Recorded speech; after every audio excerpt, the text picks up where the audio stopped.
Ay, magandang gabi mga boss, mga kamping, mga kabunyog. Gaya ng inaasahan, wala si Sara sa Quadcom. Anong investigasyon? Pakinggan natin to. Mamaya magbigay tayong reaksyon dito.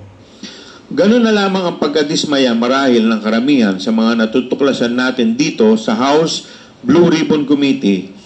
Nakita natin dito kung paano ginamit at ginastos ng Office of the Vice President at ng Department of Education ang pondong kompidensyal na ipinagkaloob sa kanila sa mga taong 2022 and 2023. Marahil, pwede nang masabing improper ang gamit sa confidential funds ng mga ahensyang ito. Upang mas mabigyan pa tayo ng linaw, sa madalit salita, sa pinakasimpleng lohika, ninakaw. Nararapat na masagot ang katanungang ito. Anong nangyari sa pera ng taong bayan? Masasagot lamang tanong mo sa bulaklak ito ng dalawang tao. Una, ang head of agency, which in the case of both the OVP and the DepEd is the Vice President.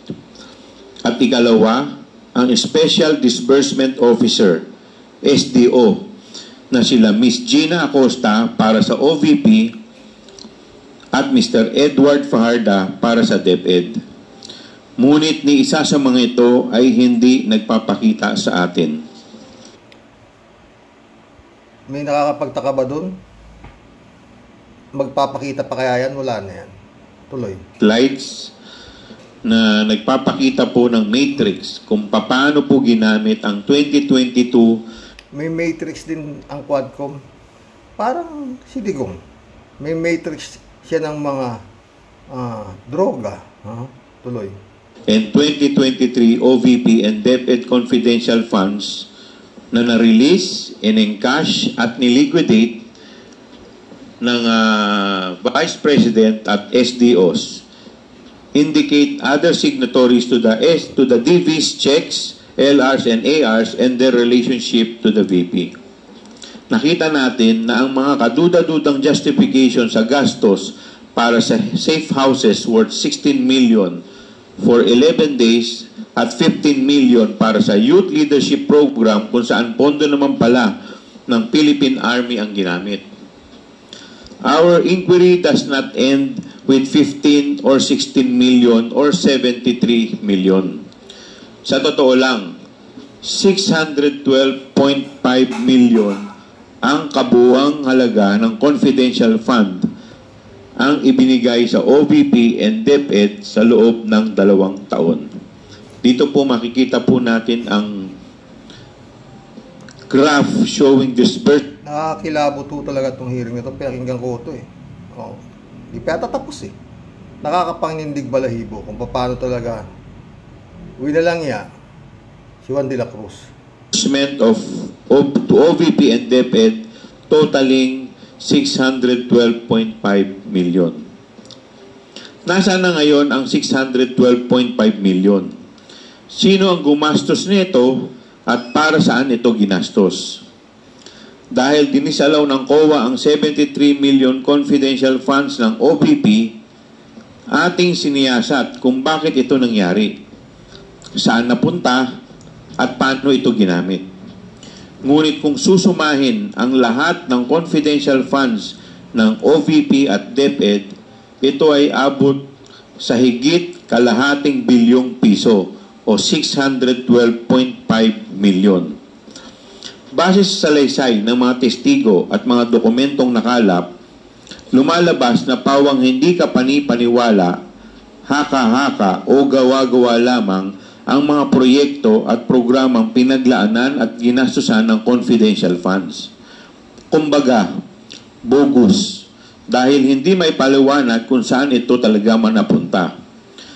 Sa mga nakaraang 3 pagdinig ay natuklasan natin ang mga sumusunod. Una, para po sa taong 2022, kasama sa 125 million confidential funds ng OVP na ginastos, sa loob lang ng 11 araw ang 16 million nito. ay ginastos para sa upa at maintenance ng 34 safe houses. Sa 16 million na ito, makikitang may isang safe house na ginastusan ng 1 milyon base sa mga acknowledgement receipt para lamang sa 4 na araw.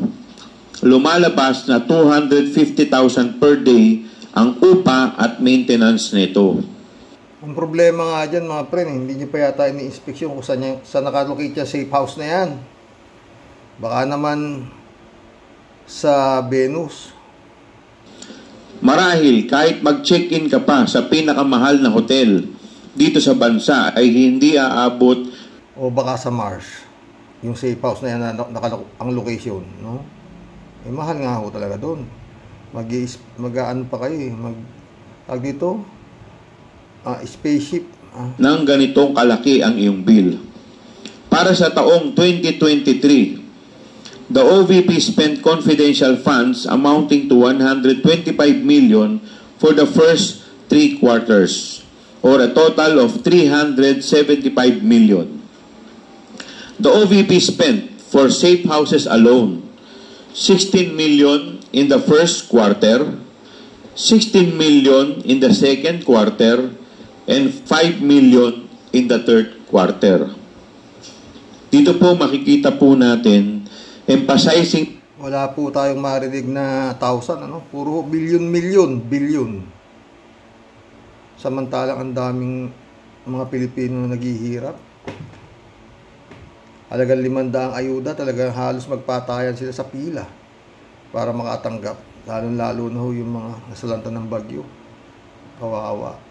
Samantalang ito, ang pinag-uusapan ho rito sa committee na to, talaga namang daang milyon ho. The amount spent for safe houses in relation to the months it supposedly covered. Try Tang's new fruit. Talaga bang kinakailangan nila yung mga safe houses na to? Hindi. Legitimate po ba yung paggastos nila dito? Bakit kaya hindi na sila gumastos para sa safe house sa buong taon ng 2023? Pangalawa, aside from the anomalous and unreasonable amounts paid for the safe houses, for the other expenses po na ginamitan ng confidential fund ay may similar pattern. Hindi reasonable ang halaga at mas malala ay umabot ng 612.5 million ang gastos na suportado lamang ng acknowledgement receipts with only basic details which can be easily fake. Pangatlo, napag-alaman din natin na ang certifications mula sa infantry battalions ng Philippine Army ay ginamit upang palabasing may natanggap na mahigit 15 million ng confidential funds ang Army mula sa DepEd. Subalit, mariing pinabulaanan ito ng mga mismong pumirma sa mga certifications. Hindi rin alam ng ating mga sundalo na ang kanilang certifications ay gagamitin ng DepEd upang suportahan ang paggasta sa kanilang confidential funds. Sana ba talaga ginastos at napunta ang pera kung hindi naman pala ito ginastos para sa Philippine Army? Audit Observation Memorandum number 2024. Baka naman ginastos doon sa improvement ng kingdom ni Kibuloy. Baka lang, tatanong tayo. Tuloy. -015 dated February 1, 2024, first AOM, the COA flagged the report. Payment of rewards to the informers in the amount of 7,509,000 in the first quarter of 2023 and 8,031,000 in the second quarter of 2023 because these expenditures were not supported with required documents. In sum, this amounts to 15,540,000 of public funds. Walang ebidensya kung saan ginastos at walang konkretong pagpapatunay na ito ay pinamigay bilang katimpal. Yung kingdom na pinapatayo doon sa kila Kibuloy, yung arena, pinakamalaki sa buong mundo yata yun eh, oo. Hindi pa ho tapos. Eh, ang estimate po yun, mahigit 12 billion daw yata ang kakailanganin na doon, mahigit. Bago pa yun matapos. Eh, tatenga na ho yata. At mga kailangan pera talaga. Tuloy. Ala sa mga taong nakapagbigay ng mahalaga at makatotohanang impormasyon, maprotektahan ang ating mga kabataang estudyante. Sa nakaraang pagdinig at nagmula kay Atty. Powa utos kay Yusek Mempin upang humingi ng katibayang maibibigay sa COA upang patotohanan ang paggasto sa confidential funds. Si Yusek Mempin naman, na dating commander ng Task Force Davao, ang humagilap ng certifications at ginamit na nga ito ni Atty. Powa sa pagsagot sa first AOM ng COA. Sinabi ni VP Duterte sa kanyang letter dated April 17, 2024, first AOM response na hinanda ni COS Powa, the 15,540,000 was used for financial rewards given to informers for leads and or integral information received, which supposedly allowed the DepEd to formulate narrowly targeted programs, information campaigns, and intervention against recruitment, violent extremism, and other criminal activities in specifically identified communities. Pinapalabas sa sulat na kabilang sa mga programang kanilang finormulate ay ang Youth Leadership Summit o YLS, and Information Education Campaign, IECS. Ngunit ito ay tahasang pinabulaanan ng mga AFP officers na pumirma sa mga certifications na hiningi ni Yusek Mempin. Pang-apat, lahat ng mga testigong humarap sa kamera ay nagsabing hindi nila alam nasaan ang pera at saan pumunta ang pera. As stated by Atty. Powa, when it comes to confidential funds, only two persons can answer the question. Huwag niyo sasabihin nga kay Digong, walang pira si Digong. Sabi niya, wala siyang pira. The VP herself and the Special Disbursing Officer, Mr. Edward D. Fajarda. Subalit, wala na si Mr. Fajarda sa DepEd. Siya ay nasa OVP na at kabilang sa mga tumatangging humarap sa ating pagdinig. Marahil, mas makabubuting kung sa halip na mag-presscon ay dumalo na lamang sa ating mga pagdinig upang harapin ang mga katanungang ito under oath kabilang ang kanyang mga tauhan. May paliwanag o wala, isa lang ang tiyak na sagot. Malamang hindi napunta ang confidential fund sa mga estudyante pati sa kanilang seguridad. The numbers drawn came from the very documents submitted by the Vice President. To close, I emphasize that the discoveries made by the committee is just the tip of the iceberg. Marami pa po tayong kailangan malaman at mahalagang dapat malaman kung saan napunta. Malinaw na madaling abusuhin ang confidential fund kung masyadong maluwag ang mga panuntunan sa paggamit nito. COA has been basically reduced to the ministerial task of checking whether the documents required to be submitted with respect to the confidential expenses are complete, without even checking the veracity of the information contained in these documents, compared to the audit of regular funds where transactions need further substantiation. This must be addressed to prevent not only leakage of government resources, but to close an avenue for graft and corruption. The mission of the committee is to craft a bill considering this relevance, these revelations to regulate and ensure the proper use of confidential funds. Maraming salamat po.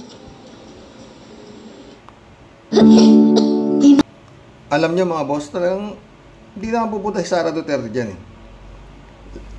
Kasama yung mga kadikit niya, hindi rin sila pumunta. 7 yata yung hindi pumunta, o Magnificent 7, no?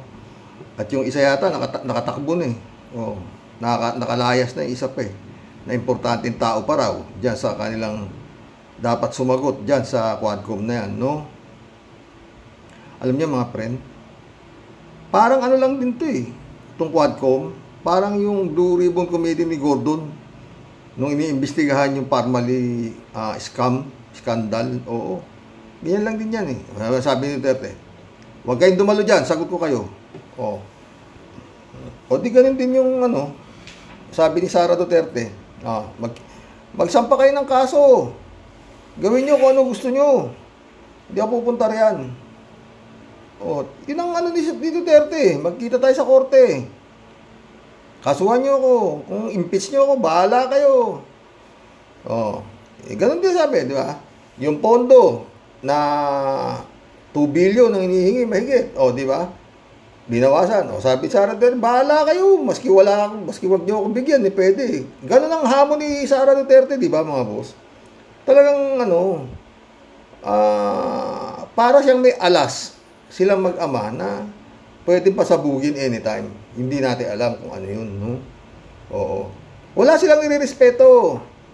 Senado, Kongreso, walang pakiang mag-ama dyan. Wala silang pakialam dyan. Sabi mo, magnanakaw. Hindi, si Sara, hindi, buti tatay niya umamin na siyang isang bastos at isang walang ya. Si Sara, hindi niya inaamin na bastos at walang ya siya. Si tatay niya, inamin na rin. Meron akong death squad. Si Sara, wala. Hindi maamin, Sara. Basta gawin niyo na kung gusto niyo. Ganun lang sila. Di ba, mga friend? Ganun lang kasimple. Kung anong gusto niyo gawin, gawin niyo. Ganun sila katigas eh. Di ba? Sabi nga ni Digong, pumapatay akong tao eh. Ba't DOJ, ba't hindi mo pa ako kasuhan? Ito naman si Sara. Bukong-buko na to. Alam niyo to sa mga inimbestigahan kanina, talagang makapanindig balahibo yung mga perang nawawala na hinahanap ng Quadcom.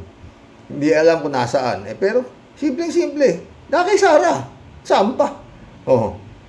Tsaka doon kanina sa Quadcom, meron na naman ng pisal na nakatanggap rin siya na sobre.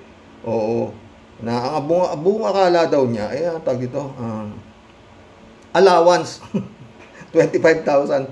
Siyam na beses siya nakatanggap ng ganun babae. Katalan yata yun, babae, apelyido, Katalan, pumirma siya ng dokumento na halos hindi naman niya binasa. Bakit? Request daw nung tauhan ni Sara Duterte na pirmahan mo yan at kailangan yan. Ngayon, sasabit. Ang inaano ko lang doon kanina, sabi ni Paduano sa kanya Abante, naawa daw sila doon sa babae na tinatanong, dapat bang kaawaan yun? Kasi 36 years na sa serbisyo sa DepEd. Sa DepEd, 36 years na siya. Hindi sila lulusot doon kay Congressman Luis Tro. Ang galing eh. Wala silang talagang sa madaling salita, talagang bukas na kung paano uwi na lang ang budget. Tapos magpapakita pa si Sara, hindi magpapakita. Parang ganoon din sa Parmalihan. Kitang-kita na 625,000 kapital, nakakuha ng kulang-kulang 12 bilyong kontrata yung Parmali. Di ba? Ganyan din yan. Halos magkaparehas lang. Pero yung magkaso kayo. Impeach nyo ako, bahala kayo. Kawawa si Juan de la Cruz. Sa mga Duterte pa lang yan, diba? Sa dami. Ang dami pa hong magnanakaw na honorable na nandiyan dyan sa Kongreso at Senado. Diba? Kawawa talaga. Wala na ho talagang Hindi mo alam paano matatapos itong kalbaryo ni Juan de la Cruz. Sa kamay, itong mga politiko na to. At yan na naman, tumatakbo na naman sila. May convicted, may parulado, may lahat nandyan eh. Mga walang alam, tumatakbo, dahil sikat. Yun nga. Kaya wala ho talaga eh. Mapunta tayo. Republican, tsaka Democrat. Yun ang naglalaban sa Ang hirap isipin mga friend.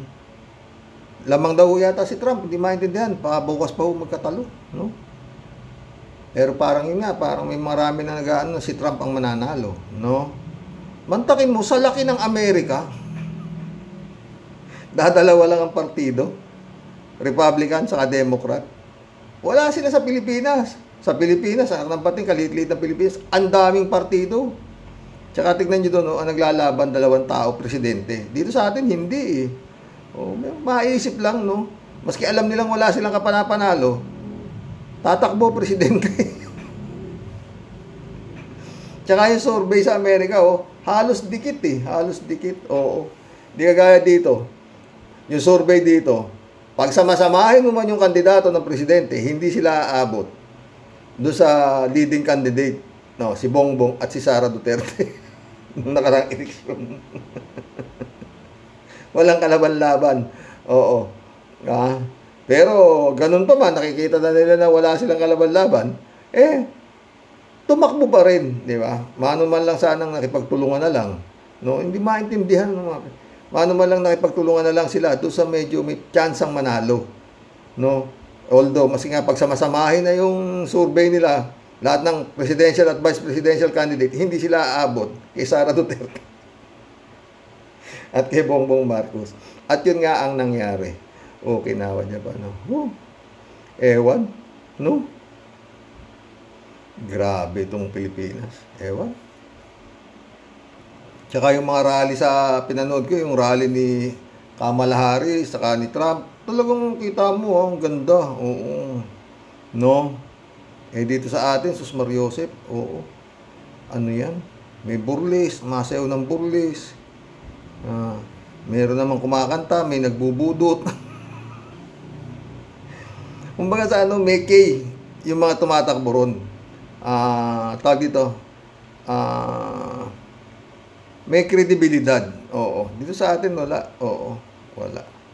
Ewan, magkulab na po tayo mga friend, ha? Baka abutin ako ng brownout, bagyo po rito ngayon. No?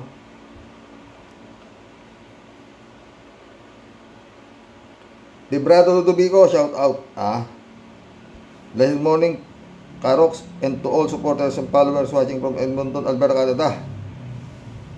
God bless, stay safe and healthy. God bless, Librado. Librado ulit, Correct, Karox, talagang ibang klase. Yan si Tandang Dodorian Dutae. Walang katulad sa katarantaduan. Walang silbing presidente. Magaling magmura. Binaon sa utang ang bansa. EGK, tuta ng incheck. O ano sa inyo? Iba talaga ang hudas na matanda. Patay tayo dyan. Raul Pascua, welcome to the club. Di ka na mananalo sa pagka-mayor, matandang bastos. Malapit ka nang maging lupa. Mabuhay ka, Karok. Salamat, Raul. S. Makise, shout out, ha. Good evening po, Sir Rox. OMG, 1 in a million in the entire universe na naging presidente ng bansa, na admitted niya sa sarili niya na talagang bastos at walang iya daw siya.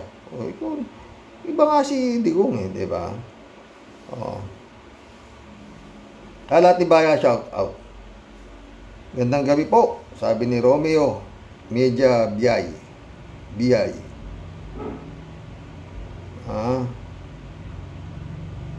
Marilo Pabianak, shout out, ha. Good evening po tayo sa mga ka-warriors. Kung gaano nga po kapulait at malumanay magsalita si Senator Risa, siyang pagkagaspang naman ng ugali ng ating naging dating pinuno ng bansa. Very proud pa siya na ipinagsigawan na siya ay bastos at walang ya. Yun nga, di ba? Kamusta po natin yung mga sumasamba at naniniwala pa sa kanya? Ay nako. God bless us po tayo sa mga ka-warriors. God bless Marilo Castro. Charlie Way, shout out. Kawawang magulang ni Digong. Pinalaki sila na walang galang. Mag-toothbrush ka, Digong. Di pa nga uso toothbrush nun. Mahirap nga lang kasi. Faith and Trust, shout out. Kriminal talaga ang demonyong ito, sabi niya. Anita Japon, shout out, ha. Good evening po, Sir Roque and loving wife po. At sa loving family mo po, at sa aming lahat na sumusubaybay at magagaling na komento ng lahat. Happy blessed Monday po. Stay safe, keep healthy, and God bless po tayong lahat. More at palagi po. God bless, Anita. Anita ulit, Mali ka pa din, Digong. Ang kabastusan bilang presidente ng isang bansa, dapat ilalagay mo sa lugar bilang isa ka pa na abogado. Paano ka ba nagkaroon ng lisensya bilang abogado kung ganyan ang ugali mo? Nakakahiya ka sa buong mundo para sa aming mga Pilipino. Totoo yan, Anita. Hanggang kahiya-hiya. Oo. Pero hanggang ngayon, marami pa ring zombie. Duterte. Anita ulit, Sir Roque, kaya hindi maubos-ubos ang droga dahil nga mismo si Digong ang kasabwat ni Michael Yang at mismo sa Davao ang bagsakan ng droga galing sa sindikato ni Michael Yang. Yan yun dahilan, totoo. Romeo Rapon, welcome to the club. Bakit ka po hahanga sa isang demonyo? Excuse lang nito tayo na sabihin niyang masama talaga at bastos ang ugali niya. Ibig sabihin, pag nasa Senado siya, Senado ang mag-adjust sa kanya at hindi siya ang susunod sa Senado. Yun nga, Romeo. Bastos nga, di ba? At walang nga siya. Anita ulit, Sir Roque, balita ko, hinahamon ni Kawaldi Carbonell si Basti. Magkita sa itong linggo sa Luneta sa may monumento ni Rizal nang magkape sila ng bala ng baril oras alas 10 ng umaga. Naabangan natin, friend. Tignan natin sa tapang ni Basti. Abangan po natin, Sir Roque. Matapang talaga si Kawaldi Carbonell. Oo naman. War veteran yata yan Al-Ulalia, shout out. Kawawa talaga ang Pilipinas. Nagkaroon tayo ng presidenteng wala sa katinuang pag-iisip. Good day, Sir Rox, at sa mga ka-warriors. God bless. God bless, Al-Ulalia. Totoo, wala talagang katinuan ng isip niya nung pa. Nakakampanya pa lang yan. Kako, puta, may tama to. Sumagot si David, David Alin Mendoza, shout out. Tama po kayo, Mr. Al-Ulalia. Wala talaga sa tamang pag-iisip ang naging presidente natin. Galit daw po siya sa droga. Pero ang mga kaibigan niya na mga Chinese ay puro drug lords. Sabi ko sa iyo, Cywar yan, magaling Test Tenko, shout out. Karoke, tama ka, wala tayong makikitang taong katulad ni Digong. Saan kaya planeta galing yan? Si Kibuloy lang nakakaalam yan kung saan planeta niya kinuha yan. Test Tenko ulit Kaya sobrang yabang ng mga Duterte, sobra ang pera sobra pa ang perang nakatago. Ang mga yan, ang dami na kurap, biruin, halos 6 na trilyon inutang, di natin alam kung saan dinala. Maganda yung pinapatayo na arena sa Kingdom. Oo. Test Tenko ulit. Ako din to, Noel Tenko, Karoke. Elizabeth Iscare, shout out. Good evening, Sir Rox. Talaga namang kakaiba yan si Digong na yan. Bastos talaga. Siya at makademonyo yan. Pinakamalas ang ating bansa na nagkaroon tayo ng ganyang klaseng pangulo. Ang sarap sipain dyan. Pareho sila ng kanyang alipores na mga senador. Ubod ng bastos. Siya na yata ang kauna-unahang pangulong ubod ng demonyo. Pwe, totoo yan. Friend Shervin Sapeda, shout out. Christian Sen, July 7 Alcantara, shout out sa inyo mga friend Friend Amy Wingson, Dolor Garcia, shout out. Eman Escalona, shout out Sabi ni Friend Shervin. Kumabati po at kumakaway po ng may ngiti at magandang buhay sa iyo, Sir Rox, sa buong Team Rocky Warriors the Great. Masasabi ko lang po, Sir Rox, sa topic mo po today, Ingkong is nothing but a great poker face. Totoo.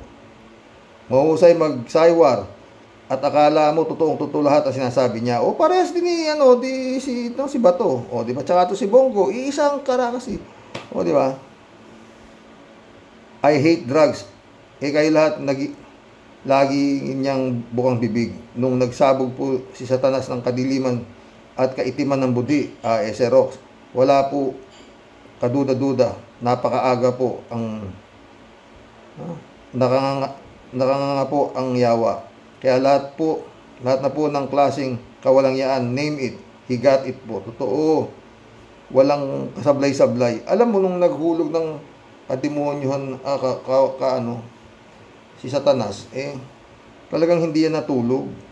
Nabangan niya lahat para masalupak niya. The best Hitler of all times. Kaya ako po, Sir Rox, magbibigay-pugay para makihambalos at makimura ng isang malutong na PI ka din. Visit sana matunaw na talaga sa Earth ang isang katulad mong napakalupit na sumpa para sa bayan ng Pilipino. Totoo yan, Tia Delica. Grabing pagkahimod sa lubot. Grabing pagkahimod sa lubot mo ng mga yawang aliporis mo. Saan ka naman nakakita, Sir Rox? Pumapatay ng libu-libong tao at walang remorse or pagsisisi. At pinagsisigawan pa niya talaga. Wala siyang pakialam, uulit-ulitin niya talaga ang pagpatay ng tao. Totoo. Sabi nga ni Ronald Llamas, psychopath eh. Psychopath killer. Oo. Pero pinapalakpakan at sinasaluduhan pa talaga at pinagtatanggol ng kanyang mga balimbingin na alipores. Hoy mga buwisit, wag nga kami. Dapat talaga kayo dapat talaga kayo pagbuhul-buhulin lahat at itapon kayo lahat doon sa West Philippine Sea. Mga buwisit, kinam, mga leche, may taulan Tia Deli. Ha? Yun eh. Anita ulit oh. Good night po, Sir Rox, and to your loving wife at sa aming lahat. Followers po. God bless po. Sleep well po tayong lahat. Para bukas, maaliwalas uli ang isipan po natin. Kita-kits po bukas. Oo. Elizabeth Iscareo, sabi niya. Nakakahiya sa buong mundo at bakit nagkaroon tayo ng ganitong klaseng pangulo na iniidolo ng mga senador at kung ibang kapwa pa niya bastos at demonyo. Kasi nga, Sir Rox, pareho silang ganyan para magustuhan mo at ipagtanggol mo ang isang kagaya nitong digong na ito. Wow ha, buti na lang, Sir Rox, at hindi natin sila parehong mga abnormal at bastos. Demonyo lang ang bibilib at maniniwala sa kanila. Diba, Sir Rox? Sinabi mo pa, Elizabeth. Totoo yun. Kalat ni Bayaw. Sa tingin ko, maging number 10 si paring Apollo sa pagkasenador. Patay tayo dyan. Pag nagkataon, wasak ang senado nito. Tatag lang paring Apollo, tatag lang. Appointed son lang ang malakas. Patay tayo dyan. Kalat ni. Wag naman. Kalat ni ito. Naku. Maliit pala patotoy ni paring Robin. Hindi mo ba nakita? Kala ko nga kung ano yung bibitin-bitin eh. Kala ko iklog. Yung pala pututoy na yun. Alberto Olaer, shout out. Talagang bastos, baliw. Siya sa pinyong ko lang. Nakakaawang bansang Pilipinas. Nagkaroon tayong presidenteng baliw. Mamamatay tao. Sa opinyong ko, baliw lang ang pumapatay ng tao, Karoke. Totoo yan. Joe Keano, shout out. Shout out, Joe Flores, my friend. Karox, may bagyo na naman. Di pa tayo nakabawi sa nakarang bagyo. Ingat lang. Siguro yan na sinig. Yan ang sign ni God na magbago na ang mga kupal. Joe, baka sabihin ni Kibuloy Kibuloy, baka naman magdadadaldal ka dyan sa kulungan. Pag di nyo ako pinalabas dito, marami pang bagyong darating. Nakang Kibuloy ka. Jose Gabriel Alinuevo, shout out. Demonyo ka kasi, digong. Buti inamin mo. Totoo. Peter Palo, shout out. Yan ang pagkakamali ni Pimentel. Di pinatigil si Duterte sa pambabastos kay Senador Ontiveros at sa Committee Senado. O, diba? Pero at least yung pagkakalat ng gago, yun ang napahamak siya dahil inamin niya lahat eh. Kaya nga ICC na lang talaga ang iintayin natin. Federico Mandak, shout out. Sir Rox, wala tayong magagawa kaya nagkaroon tayo ng ganyang presidente. Na umaaming siya ay bastos at walang ya. Ay dahil nakakarami din yata ang mga butanteng bastos walang ya at bobo. Gaya ng dinidyos nilang ex-president. Hanggang ngayon, diyan sila at nag-aabang ng pag-akyat na naman nung anak na may tama na yata sa utak. Parang si Brenda na yata. Brain damage na siguro. Ito yan, Federico. At malaki tama, no? Rodelia Alpilor, shout out. Oo nga po, Sir Rox. Ala na talagang aasahan sa berdugo na yan. Diyos ko po, patatawarin tamang-tama sa kanyang sa kanya ay, "Sir, ewan, abang-abang pa tayo kasi malapit ang ICC. Ingat po tayong lahat and God bless po." God bless, Rodelia. David Alin Mendoza. Good evening po, Karoks. Si Digong po ay isang demonyo na nagkatawang tao. Lahat ng kasamaan niya ay inaamin niya. Inaamin niya na. At sino po bang tao ang magmumura sa Diyos kundi ang demonyo? Totoo, yung demonyo nga. Alam mo, yung buhok niya, lagyan mo lang ng sungay rito, si Satanas na talaga eh. Diba? Linda Aquino, shout out.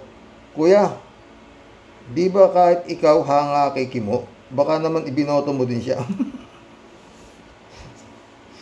Ikaw naman. Hindi ko magagawa yan. Mario Joseph. Si FPJ nga, di ko binoto eh. Oh. Totoo. Linda Aquino. Kuya, kahit ako, nawawalan ako ng pag-asa sa ICC. Lahat ng buwan ipinangako niya sa atin. Ngayon na naman, kung matatapos na ang taon, December na naman. Oo nga yan eh. Pero bukas, baka yan ikukontent ko yung tungkol dyan. Oo. Maganda yung ni Attorney Rene Bueno eh. Yung sana ikukontent ko eh, kaso meron palang hearing nito eh. Happy Daddy, welcome to the club. Robin, tuta ni Tutae, yan walang alam kundi kumampi kay Kibuloy. Totoo yan, Happy Daddy. Shirley Jaser, shout out ha. Grabe. Bakit nagkaroon ng presidente ang Pilipinas ng ganyan? So sad. Kadiri ang ugali. Tama ka po, Karoks. Ibang klaseng nilalang si Digong. Tapos ang daming nagtatanggol kasi nakinabang sila. Totoo yan. Bakit sino bang hindi galit sa droga? Pero hindi katwiran yung papatayin mo yung mga tao porkit nakadrugs. Ano lang nga yun? Arte. Hindi totoo yun. Sabi nga nila sa kanya, siyang Lord of all drug lords. Shirley Jaser ulit oh. Kala ko ba malinis ang Davao City? Kasi iba ang chief of police dyan. Kaya lumalabas ang totoo. Diba, Karok? Sinabi mo pa. Marami pa yan. Kai Canales, welcome to the club. ICC, na dati, gabi-gabi, may pumapasok sa mga bahay na mahihirap nakabonet. Totoo.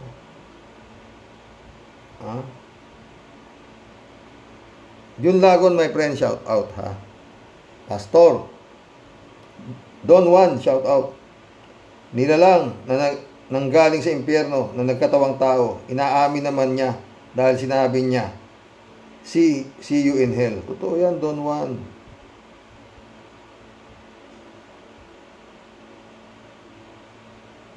RG Touch, welcome to the club.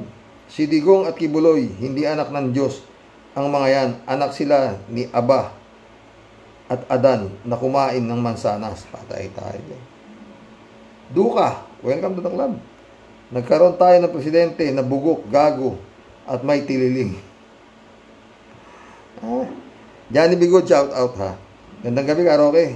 Nakita ko sa isang vlogger, binisita ni Digong si BBM sa palasyo. Sana lang hindi makumbins o mauto itong BBM ni Digong. Hindi na. Pag nagpauto pa siya dyan, baka layasan na siya ni Lisa. Mag-isa ka na rin, tanga, sabi siguro ni Lisa Marcos eh. Klase kang presidente na tanga-tanga ka, nagpauto ka na naman dyan. Di ba? Ted, shout out. Eto si Ted. Eleksyon sa Amerika bukas, November 5. Sana naman manalo si Kamala Harris. Hindi ako natatakot kung manalo man si Trump. Ang ikinatatakot ko ay ang pagkauto-uto ni Trump dahil gusto niyang laging pinupuri. Tanga naman. At ang isang sobrang nakakatakot ay kung tangkilikin niya ang sinasabing Project 2025. Ito ay disenyo mismo kay Trump ng mga die-hard Trump supporters sa pinangungunahan ni Kevin Roberts. Pag si Trump ang nanalong presidente, ang Project 2025 ay ang pagbibigay sa isang pangulo ng bansa na walang limitasyon, kapangyarihan at kontrolado niya ang lahat. Kaya ang mangyayari, makaabuso ni Trump ang kanyang kapangyarihan. Ang bawat salita niya ay batas. Sabi ng ibang komentarista, sisirain ng Project 25 2025 ang Amerika at mga kaalyadong bansa. Kung gusto po ninyong alamin ang sinasabi tungkol sa Project 2025 ay i-google lamang. Salamat po. Dapat matalo yan. Rolando Cruz, may saya dyan, psychopath pa yan, sabi niya. Ted ulit, opening karaoke Senate Session number 2028, November 24. Ngayon lang ako nakapanood ng intro. Kumanta ang magandang babae ng bayang Magiliw. Nakatayo ang lahat at tup-tup ang kanang palad na tapat ng puso. Tapos sila ay naupo. Pagkaupo nila, maya-maya ay kumanta ang babae ng mutya ng Pasig.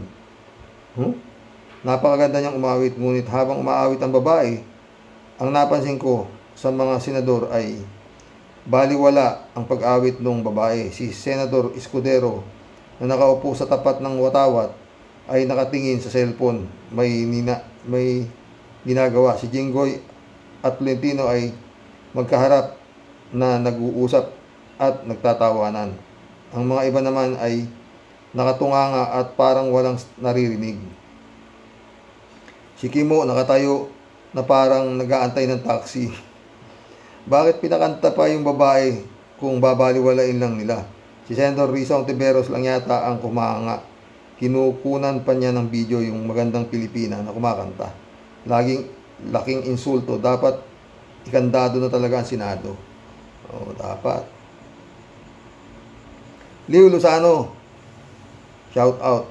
Yung pamilya na yan, nasa kanila na yata lahat ng brand ng toyo. Silver Swan Toyo, Kiko Man Toyo, Dato Puti Toyo. Totoo yan, Leo. Teresita Guzman, shout out. Good morning, Idol Rocks. Good morning. Rudy and Jean Miranya. Welcome to the club. Rudy and Jean Mirana. Alam nyo ba na may hayop na kahit tadtarin, gumagalaw pa rin? Ganyan si Pidots, bastos at walang respeto sa babae. Bilat Kahang, shout out. Good AM, Idol Roque, you're awesome. Salamat, Bilat. Retro Ramos, Kati Binag. Kati Binag. Salamat. Maganda siguro nung daming nakasakay doon, Kati Binag, no? Mga mayayaman pa, ha? Ano sa palagay mo, Kalat ni? Demis Gabumpa. Demis Gabumpa. Welcome to the club. Exotic yan si Digong nyo. Talaga exotic. Mary Grace Santos, shout out. Kakaibang nilalang at di na tao tingin ko dyan sa mag-amang yan, Karoks. Mabait pa ang mga halimaw sa banga. Thanks and God bless. God bless, Mary Grace Santos. Michael Edwin, shout out my friend. Mary Grace Santos ulit. Si Duterte po para lang ng ML. Magaling mag-trust talk. Totoo. George Alas, shout out. Nasobrahan sila Digongski sa power to the point na hindi na niya pinakinggan yung mali. Ginawa para sa kanya. At yung fans niya, tama siya lagi. Hilig din gumawa ng fake issue. Ayaw pakita yung salin niya. Lahat sila, pati Alipores. Totoo yan, George. Sabi naman ng ombudsman, hindi na kailangan. Putik yan.